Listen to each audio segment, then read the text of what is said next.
مجید نے فرمایا کہ میرے بلیوں کو نہ کوئی خوف ہے اور نہ کوئی غم۔ دقیانوس کا زمانہ تھا، بنی اسرائیل کا یہ ایک بادشاہ تھا، انتہائی ظالم، اور اس کو قرآن نے بیان کیا۔ قرآن مجید اگر آپ پڑھیں، سورہ کہف پڑھیں تو اس کے اندر یہ تفصیلی طور پر واقعہ موجود ہے، اور دیگر جگہوں پر بھی قرآن کے اندر یہ واقعہ اشارتاً جو ہے وہ خالق کائنات نے بیان کیا۔ دقیانوس بادشاہ یہ اسلام کے خلاف تھا اور خالق کائنات کی عبادت کے خلاف تھا۔ کچھ اولیاء کاملین نے اس کے ساتھ بغاوت کی، حالانکہ وہ اسی کے ہم نشین تھے، بادشاہ کے ہم نشین تھے، لیکن بادشاہ سے بغاوت کی۔ وہ اللہ کے ولی تھے، اور اولیاء کاملین کو نہ کوئی خوف ہوتا ہے نہ کوئی ڈر۔ یہ اللہ کے ولی بادشاہ کے محل میں رہنے والے، بادشاہ کے اہل قرابت، بادشاہ کی قربت میں رہنے والے، لیکن بادشاہ سے بغاوت کر دی۔ بادشاہ بڑا ظالم تھا، اگر کوئی سر بھی اونچا کرتا تو یہ دقیانوس اس کا سر قلم کروا دیتا، اور اگر بادشاہ کی ہاں میں نہ کر دی تو بادشاہ سر قلم کروا دیتا۔ اتنا ظالم بادشاہ تھا۔ اور یہ کاملین نے اس سے بغاوت کرنے کے بعد ایک غار میں پناہ لینے کے لیے وہ سارے کے سارے اللہ کے ولی جو تھے وہ چل پڑے تاکہ ہم ایک جگہ پر چھپ جائیں، ایک جگہ پر اس ظالم بادشاہ کے ظلم سے جا کے جو ہے وہ محفوظ ہو جائیں۔ جب اللہ کے ولی چلے اور اس غار کے قریب پہنچے تو ایک کتا اللہ کے ولیوں کے پیچھے چلنا شروع کر دیا۔ اب جو ہے وہ اس میں سے ایک اللہ کے ولی نیلسن مینا ان کا نام تھا، انہوں نے پتھر اٹھایا اور پتھر اٹھا کے اس کتے کو مارا تاکہ یہ کتا پیچھے ہٹ جائے۔ کتے کا کام بھونکنا ہوتا ہے، ہم تو بادشاہ کے ظلم سے بچنے کے لیے چھپنے جا رہے ہیں، جب یہ بھونکے گا تو ہم پکڑے جائیں گے۔ اس کتے کو پیچھے ہٹانے کی کوشش کی اللہ کے ولیوں نے۔ اب قرآن یہ واقعہ بیان کر رہا ہے کہ ولیوں کے پیچھے جب کتا چلا تو کتے کو اپنے سے پیچھے ہٹانے کے لیے ولیوں نے پتھر مارا، تو اس کتے نے خالق کائنات کی بارگاہ میں اس انداز کے ساتھ دعا کی کہ پچھلی دونوں ٹانگوں پر بیٹھ کر اور اگلے دونوں بازوؤں کو پھیلا کر اس طرح دعا کے لیے اٹھا دیا۔ اب اس کتے نے اللہ کی بارگاہ میں ہاتھوں کو اٹھا کے کہا کہ پروردگار، میں انہی ولیوں کا واسطہ دے کر تجھ سے عرض کرتا ہوں کہ مجھے انسانی زبان عطا فرما، میں کلام کرنا چاہتا ہوں تیرے ولیوں کے ساتھ، تیرے اولیاء کے ساتھ گفتگو کرنا چاہتا ہوں، کلام کرنا چاہتا ہوں، مجھے زبان عطا فرما۔ خالق کائنات نے ولیوں کے صدقے میں مانگنے والی دعا کے صدقے سے اللہ نے کتے کو انسانی زبان عطا کر دی۔ جلالین کے اندر تفسیر مظہری کے اندر تفسیر ابن کثیر کے اندر قرآن کی بڑی بڑی تفاسیر کے اندر یہ واقعہ موجود ہے۔ امام مظہری فرماتے ہیں کہ اس کتے نے دعا کی، کہا مالک مولا مجھے زبان عطا کر۔ یہاں پر نقطہ بیان کیا جلالین کے اندر بھی اور تفسیر ابن کثیر کے اندر بھی، اگر کتا ہو کر رب سے ولیوں کا صدقہ مانگ لے تو اللہ کتے کو زبان دے دیتا ہے۔ اگر کوئی کلمہ پڑھنے والا داتاری حویلی کے صدقہ دے کر، واسطہ دے کر رب سے کوئی دعا مانگے گا تو خالق کائنات کیوں کرنا قبول فرمائے گا۔ ولیوں کا صدقہ رب سے مانگنا آج کا طریقہ نہیں، بلکہ کتوں کو بھی پتا ہے کہ ولیوں کے صدقے رب سے مانگا جائے تو خالق کائنات ضرور عطا کرتا ہے۔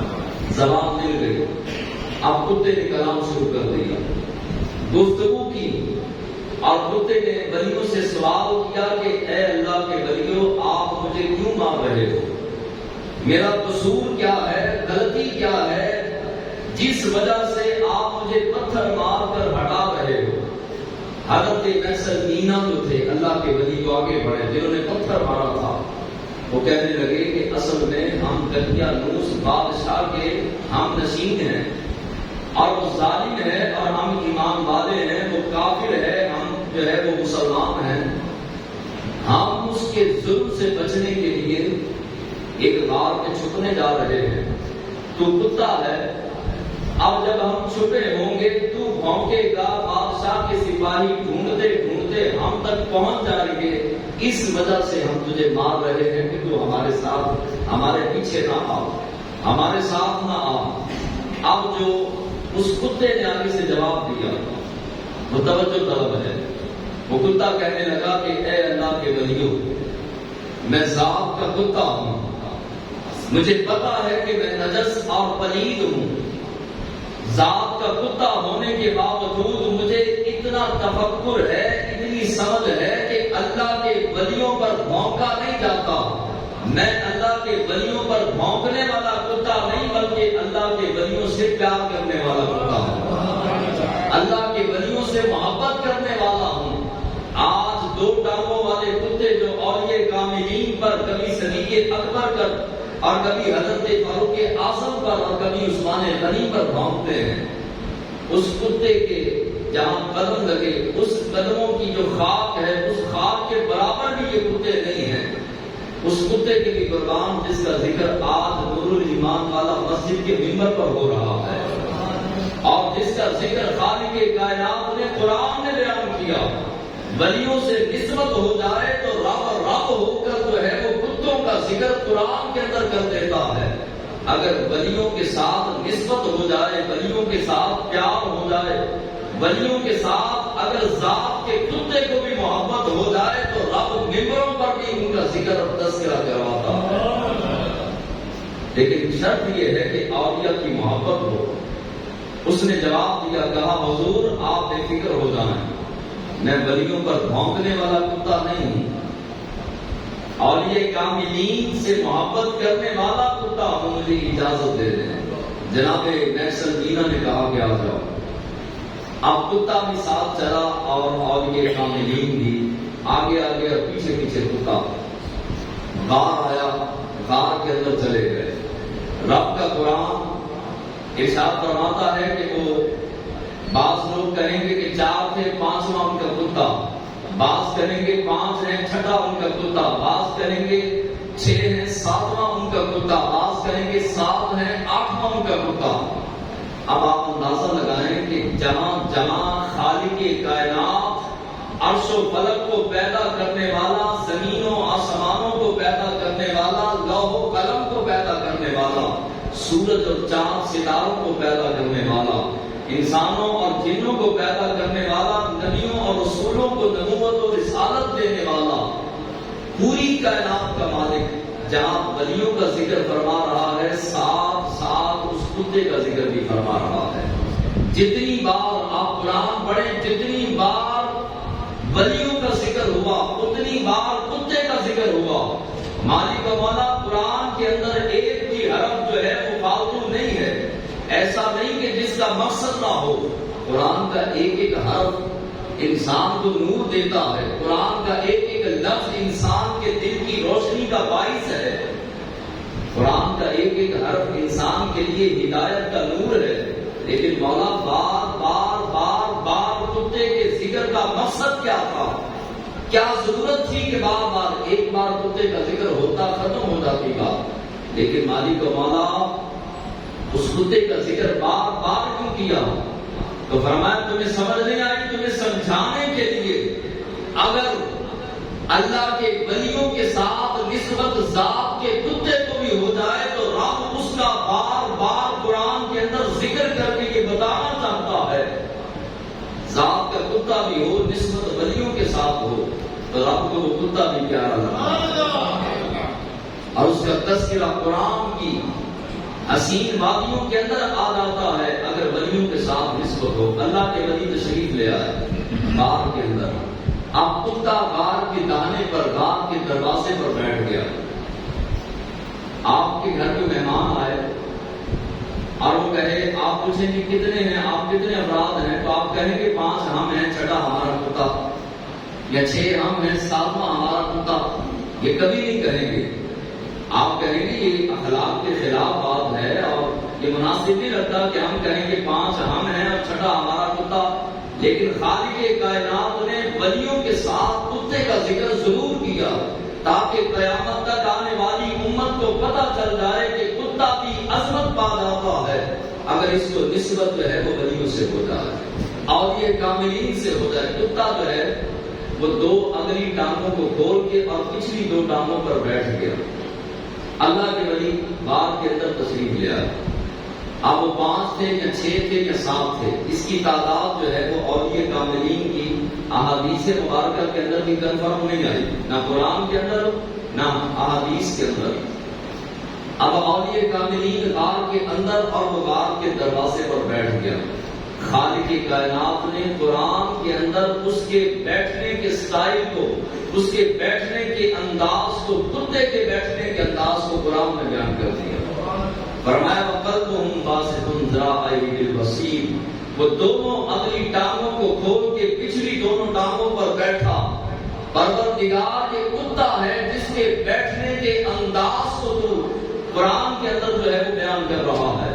فرمایا کہ تمہیں سمجھانا یہ ہے کہ ہر ادا رب کو پسند آ جاتی ہے جب بندہ کسی ولی کے ساتھ جڑ جاتا ہے، کسی ولی کے قدموں میں بیٹھ جاتا ہے، تو خالق کائنات کو ان ولیوں کے صدقے سے اگر ذات کا کتا بھی ہو تو اس کا بیٹھنے کا انداز بھی پیارا لگتا ہے۔ بیٹھنے کے انداز کو قرآن کے اندر بیان کر دیا۔ 309 سال، کتنے سال بھی؟ سارے بولیے 309 سال اولیاء اصحاب کہف یہ غار کے اندر سوتے رہے۔ یہ نہیں کہ سو کے اٹھ جاتے تھے پھر سو جاتے تھے پھر اٹھ جاتے تھے، نہیں 309 سال مسلسل رب نے سلایا، کیونکہ اس زمانے کے لوگوں کو قیامت میں شک آ گیا کہ اللہ تبارک و تعالی مرنے کے بعد جب بندہ مر جائے گا تو اس کے بعد اللہ کس طرح اٹھائے گا۔ رب نے یہ بات سمجھانی تھی۔ 309 سال تک ولی سوتے رہے، 309 سال ہی کتا سوتا رہا۔ ہر 6 مہینے کے بعد ملائکہ آسمانوں سے آتے اور ان اولیاء کی کروٹوں کو بدلتے، کروٹ تبدیل کرتے۔ اگر وہ سیدھے لیٹتے تو کروٹ تبدیل کر دیتے، اگر وہ سیدھی جانب لیٹتے تو دوسری جانب کروٹ کو تبدیل کر دیتے۔ ملائکہ آسمانوں سے آ کے کروٹوں کو بدلتے۔ علماء نے بڑی کمال کی بات لکھی۔ علماء فرماتے ہیں جہاں آسمانوں سے فرشتے آ کر اللہ کے ولیوں کی کروٹوں کو بدلتے تھے، وہاں پر اس کتے کی کروٹ کو بھی فرشتے بدلتے تھے۔ اگر ذات کا کتا بھی ہو لیکن نسبت ولیوں کے ساتھ ہو، پیار ولیوں کے ساتھ ہو، محبت ولیوں کے ساتھ ہو، تو آسمانوں کے فرشتے بھی اس کتے کی کروٹ کو بدلتے ہیں تاکہ کتے کا جسم جو ہے وہ گلے نہ، سڑے نہ۔ اب جو ہے کہ 309 سال تک سوتے رہے۔ اگر آپ جلالین پڑھیں یا کوئی بھی قرآن کی تفسیر پڑھیں، اس کے اندر آیا ہے کہ خالق کائنات بلعام بن باورا کی شکل میں اسی کتے کو انسانی شکل کے اندر داخل جنت فرمائے گا، یہ جنت میں داخل ہوگا۔ مالک والا ادھر تو انسان جہنم کا ایندھن بن رہے ہیں اور ادھر ذات کا کتا انسانی شکل کے اندر جنت میں جا رہا ہے۔ خالق کائنات کی طرف سے آواز آئی، قیامت تک آنے والے اپنے محبوب کے غلاموں کو یہ سمجھانا چاہتا ہوں کہ جس کو ولیوں کے ساتھ پیار ہو جائے، محبت ہو جائے اور وہ ولیوں کے در پر جا کے بیٹھ جائے، میں خالق کائنات چاہے وہ ذات کا کتا بھی ہو، میں رب اسے جنت عطا کر دیتا ہوں۔ اگر وہ بنی اسرائیل کے ولیوں کے قدموں میں جا کر بیٹھنے والے کتے کو جنت مل سکتی ہے، بتاؤ ایمان سے ہم داتا کی ہجویری کی چوکھٹ پر بیٹھیں تو ہمیں نہیں عطا کرے؟ ہم داتا حضور کے ماننے والے داتا غوث اعظم فرید الدین گنج شکر معین الدین چشتی اعلیٰ حضرت عارف بزرگوں سے پیار کرنے والے ہیں، محبت کرنے والے ہیں، عظمت کو سمجھنے والے ہیں، عزت کرنے والے ہیں۔ رب ان ولیوں کا صدقہ ہمیں جنت عطا نہیں کرے گا؟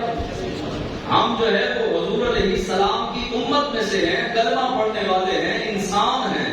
اگر رب کتے کو جنت عطا کر سکتا ہے تو ہمیں عطا نہیں کر سکتا؟